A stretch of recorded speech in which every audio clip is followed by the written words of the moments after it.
Hello, welcome, and Khushamadi. You're listening to The Note with me, Mahrukh Inayet. On this episode of The Note is a very special guest. She's been a journalist for more than 5 decades, a celebrated journalist at that, a pioneer political journalist who's worked with some of the biggest publications in the country.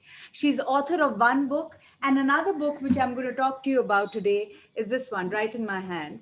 The Tatas, Freddie Mercury, and Other Bavas, an intimate history of the Parsis. For me, it's an absolute honor to welcome Coomi Kapoor. Thank you so much for being on the note, ma'am. Thank you, Mahrukh, for being so nice and complimentary. And thank you for I calling me. I have been a fan, and I think I speak for several of my peers and contemporaries. We've seen your work all along and been inspired by it. So it's a personal honor for me to talk to you That's today. that's very sweet of you. I absolutely enjoyed the book, and it gave me a deep insight into the Parsi community. I wanted to start out by saying that at the start of the book, you say you were quite embarrassed when somebody asked you about your ancestry, and that kind of propelled you to write this book. How has been this this experience of realization of your own identity? Well, actually, I said in our childhood, my siblings and I, we were a little embarrassed by some of the idiosyncrasies of the Parsi community. Hmm. I wasn't, which is why probably we warded off attempts by our parents to, Hmm. instill more in us about the community and the religion. It wasn't when I grew up that I was at all embarrassed about the community, but I No, was no, I living in said that Delhi. Delhi. I mentioned that somebody asked you about your ancestry and you Yeah, didn't know enough. yes, yes. That was Yes. really the trigger point because I went late in life to the Parsi pilgrimage sites of Udwada and Surat and Navsari and Sanjan. And somebody asked me, where did your grandparents come from? Did they come from Surat or Navsari? And I was embarrassed because I didn't know. I mean, I knew they were from Bombay and Pune, but where earlier I didn't know, which is why I went back. And then I started researching. And I found quite a lot of mention about my mother's side of the family, actually. So that got me interested. And just coincidentally, around the same time, a publisher asked me if I'd like to write a book on the Parsis. So I said, yeah, I'd like to do that very much.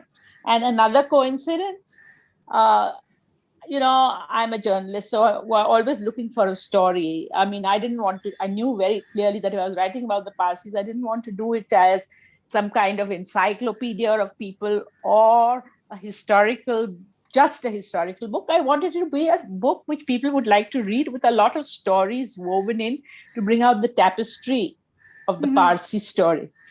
And then what would happen in 2016 but the famous fight between Ratan Tata and Cyrus Mistry. Uh-huh. And at once the thought clicked in my head, that's the obvious lead for the story because it's such an interesting story about India's largest business house.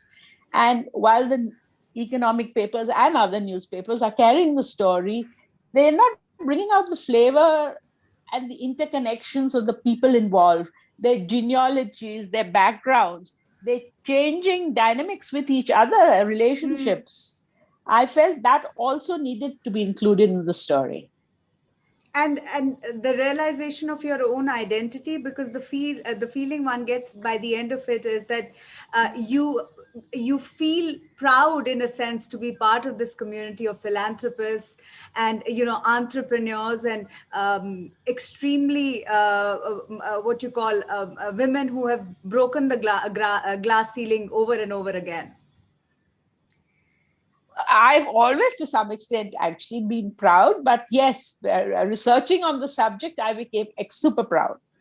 We used to joke with my mother that, oh, stop saying Ame Parsi as if you're special. But I guess in your old age, you also start thinking, yeah, maybe there was something a little special. In your opening chapter, you say that a well known Parsi lawyer told you that when Parsis fight, they never settle. And three of the most prominent Parsis and Indians, Ratan Tata, Cyrus Mistry, and Nusli Wadia, were in an open public spat. Your books gives, like you said, it gives an insider account delving into their personalities, their interconnections, and there's so many of those. It's which is actually very delicious. I wanted to understand how upset was the community given all the actors in this courtroom and boardroom drama uh, are also huge community icons. Yes. So I think there was shell shock when the news first came out. I mean, Parsis have always been known for the right reasons.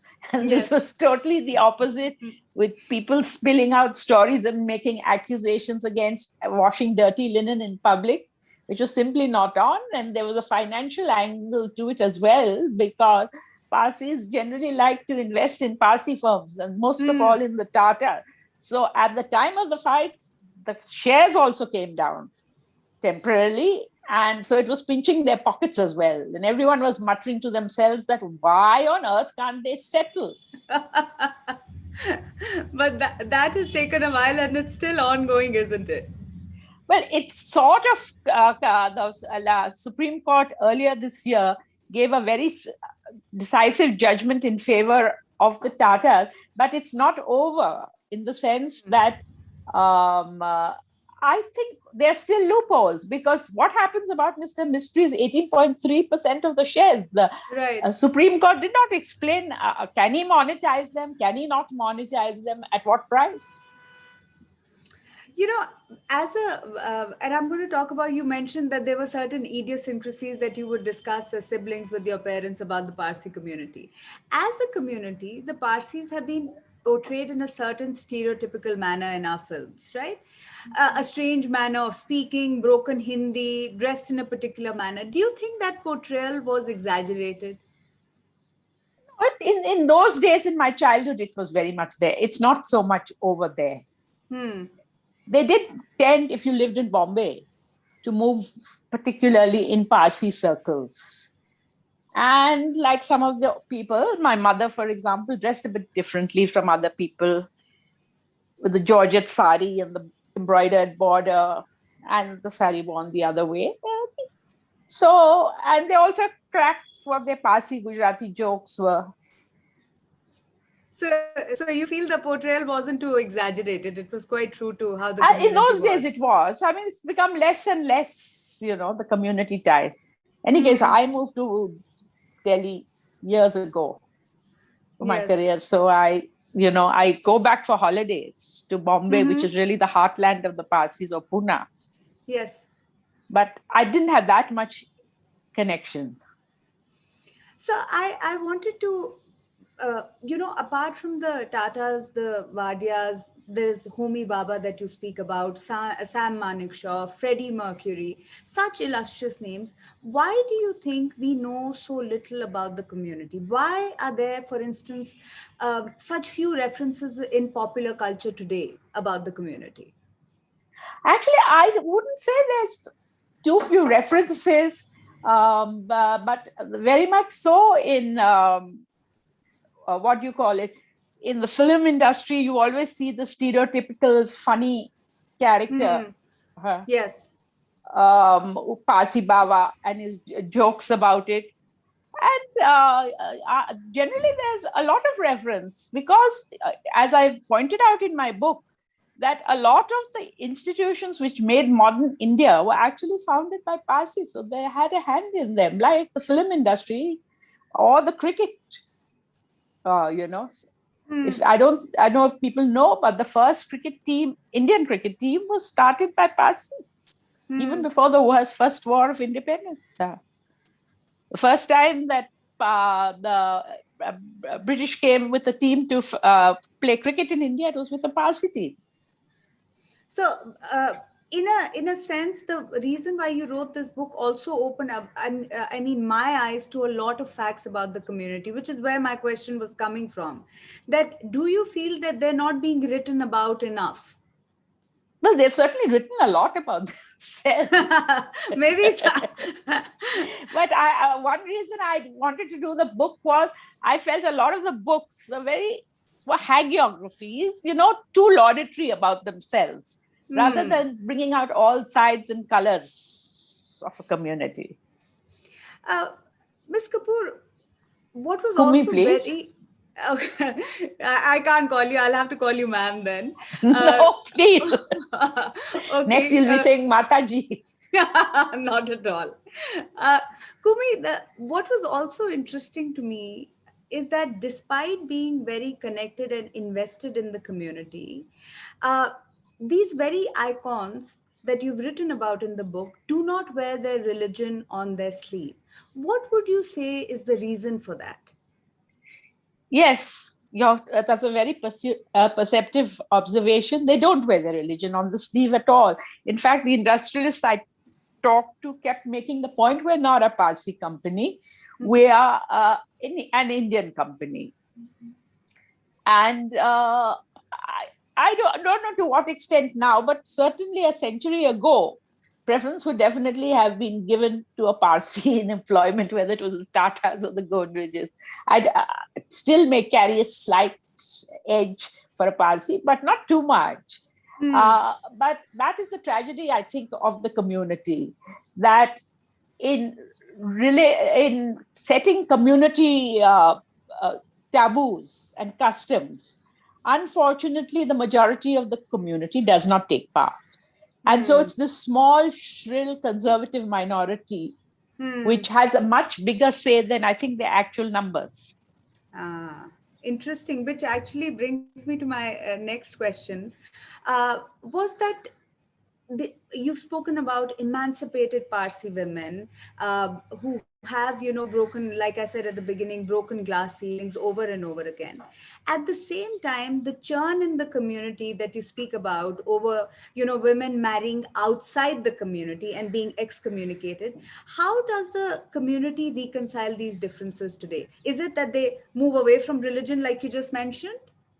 First and foremost, I don't think this word excommunication is quite appropriate, because I don't think it's there in our religion. Also, people forget one basic point, that you can't stop being a Parsi, because a Parsi is different from being a Zoroastrian. A Parsi is a race of people who came from Iran, settled in India. They felt they were being persecuted in their original country. And they came here, some say in the 8th century, some say at various points of time. That's the community. You can't stop being part of the community. But the religion they were following was Zoroastrianism. Now the question is, if a woman marries out of the community, does she continue to be a Zoroastrian? Can she enter a fire temple? Can she attend the funerary rites of her relations, or even asks that they be done for herself? That's the dilemma in the community. They accept it for a man, that his children can be brought up as Parsis for some reason. They don't, but even there's a lot of reform taking place. There are priests who perform the naujuts for children of women who marry out. But I wanted to ask you a personal question. You married outside the religion. Did you face that kind of pressure from the community, or were you far removed from it to really feel impacted by it? I was far removed from it, and nobody ever stopped me actually from going into fire temple. I don't think they question really if you look like a Parsi. And I did have the Special Marriages Act, which a lot of people accept, is that you got married, by a secular right? So it's not a conversion to another religion. Reform. I didn't have problems because, as you say, I was removed. And Delhi is the most enlightened Parsi Anjuman. So actually, they not only admit Parsis who marry out, they accept their spouses as members. But, most Parsi bodies, Anjumans or whatever, take their, their guidance from the Bombay Parsi Panchayat, which often elects very conservative members. So it hasn't reformed as much as it does. But I think reform is inevitable because, according to the Parsiana, some 37% of Parsi women marry outside the community.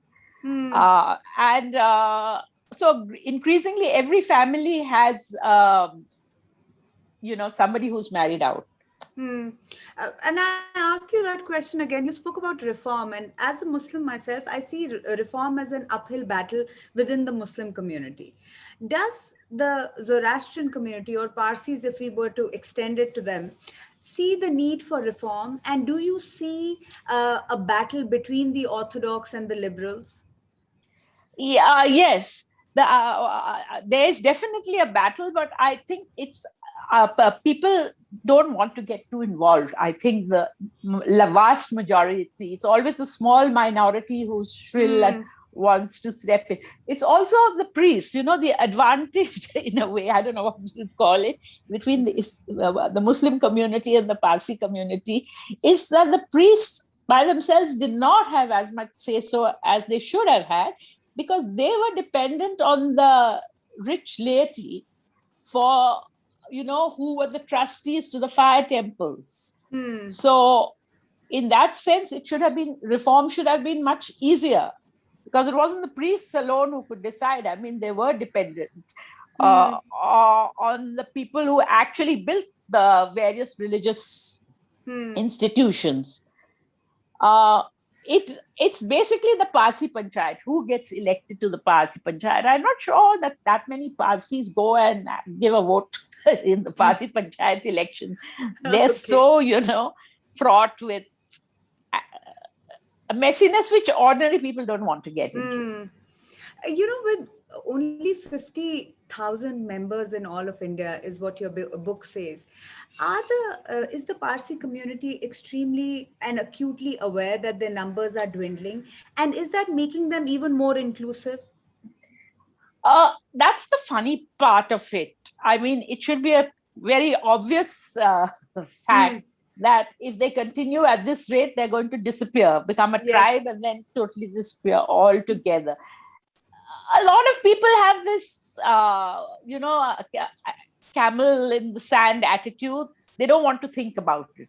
They Hmm. feel that a religion which has survived for 2000 to 3000 years will somehow survive, And those who are concerned, in the West, for example, there are Parsis in the West, Hmm. America and England, where they Yes. have made reform and Hmm. they've gone out of their way to try and Parsis to meet other Parsis so that, the flavor and the traditions of the community are preserved.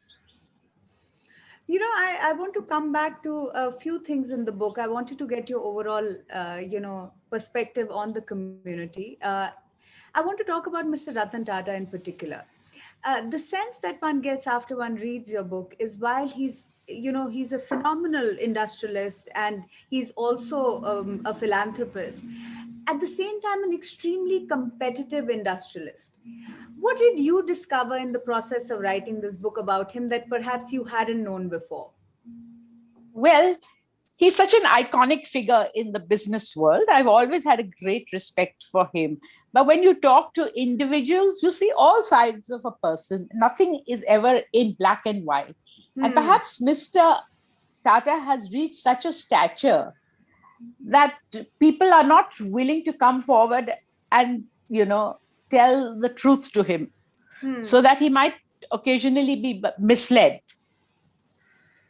He has very firm views. He doesn't Hmm. forgive easily. Yes. And he's come up the hard way. I mean, this idea that, for example, he was, you know, uh, destined to take over the House of Tata is not at all true. As he Hmm. himself told me, and he pointed out in many interviews, the knives were out for him when Hmm. he joined Tata's. Hmm. And people made life distinctly uncomfortable, put him in companies which were not doing well, closed them down. He was put on the shop floor, and he really came back. He was well qualified. He had a very good job in America. He only came back because his grandmother, Lady Hmm. Navajbai Tata, said, "Please come back. It's Yes. your family business, and you should be part of it." Hmm. So he And the other, sacrificed a lot to come back. yes, I mean, uh, it doesn't sound like a sacrifice since you're yes. coming into this huge company, but I Hmm. think he did feel it was. But he felt it was his duty. And whatever he's done, he's seen as his duty. But whether it was his above and beyond his duty that he's done, well, that's a question for every reader to judge for themselves. Hmm. The other interesting connection is, of course, the Muhammad Ali Jinnah connection to the Wadia family. And it's almost been kept as a closed secret that the lesser number of people know about it. I mean, in a certain section of the population, yes, they would know, but I think the younger generations perhaps might, one day discover it by accident. Is that the sense you get when you talk to members of the Wadia family, that they don't really want to talk about it as much? Oh, not at all. The Wadia Oh. family are very proud, at least Nasli Wadia is very proud of his connections with Jinnah. Mm-hmm.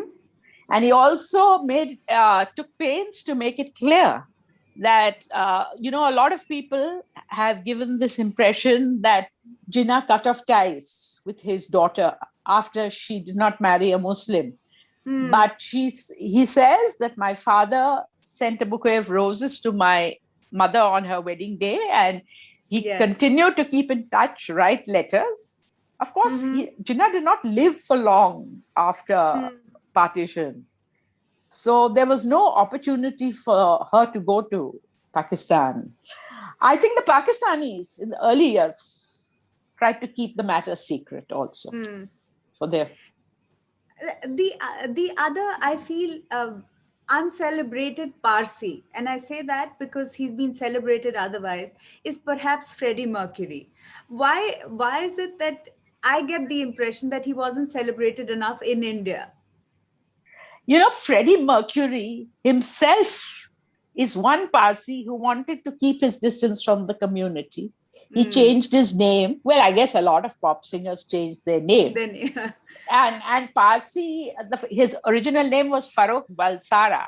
And Hmm. the Freddie part could well have been because he was in. I mean, normally Parsi's nickname for Farokh is Freddie, Hmm. just as Jamshed is Jimmy. Uh-huh. So, uh, you know, he himself never advertised his Indianness or his Parsi origins. And so he was known more as a British, pop singer rather than a Parsi pop singer. Mm-hmm. Later on, after his death, his mother and sister tried to make out the case that, yeah, he didn't, bring it out because in those days, it was the day in Britain, Enoch Powell days, he Mm-hmm. preferred to be anonymous about his past. Hmm. But though he was totally anonymous about his past, it is true that his parents were deeply religious, and he himself had laid down clearly what was to be done at his funeral. So, and two Parsi priests were called, Zoroastrian priests were called to True. say their prayers, etc. Not that he followed any of the rites of the religion as such. Finally, Kumi, one thing which has stuck out for me in this book is that uh, the amount of philanthropy by the billionaires within the Parsi community. I don't see such examples in other communities. Let me talk about my own community. I don't see them giving back to the community as much. Is that part of the Parsi ethos, or is it something that the Parsi billionaires decided on doing and became a part of, from one generation to the next, it's been passed on? I think the billionaires are not the only ones in the Parsis who do philanthropy. I think it is part of our ethos, if not our religion, that you give a certain amount to other people, that you Hmm. good for the general welfare. The billionaires are noticed because they were very enlightened in their charities in the old days, in the 18th, 19th century, when nobody else was doing it. But mind you, most of these early Parsi charities, if you look at them, are not for Parsis alone. They are for Hmm. everybody. Take the case of Jamsetji Gigi Boy. Hmm. He has over 100 charities, and there were things for everyone. Like not many people realized that. For example, when the British said that no, everybody has to pay a grazing tax for the Hmm. cows, Yes. He bought a whole piece of land, which is now called, what is it called? It's called Channi Road. Hmm. Similarly, you had to come in a boat from Mahim to central Bombay. So he built the Mahim Causeway. He didn't wait for the government to do it. The Tata's charities are well known. They did so many things that the government would not, of the day, the British really were not doing. Hmm. Whether it was the Tata Institute of Sciences in Bangalore, the Tata Institute of Fundamental Research, the Tata Institute for Cancer, they saw the need and they went, and they were particularly involved in, doing charities concerning education and uh, their own community and all communities as well, which is why Kulke in his book points out that Hmm. in the mid 19th century, whereas wealthy Hindus were giving their money to pandits, to feed pilgrims, to build temples, the Parsis would say proudly that there is not a single beggar in our community because we have given charity in another form. Yes.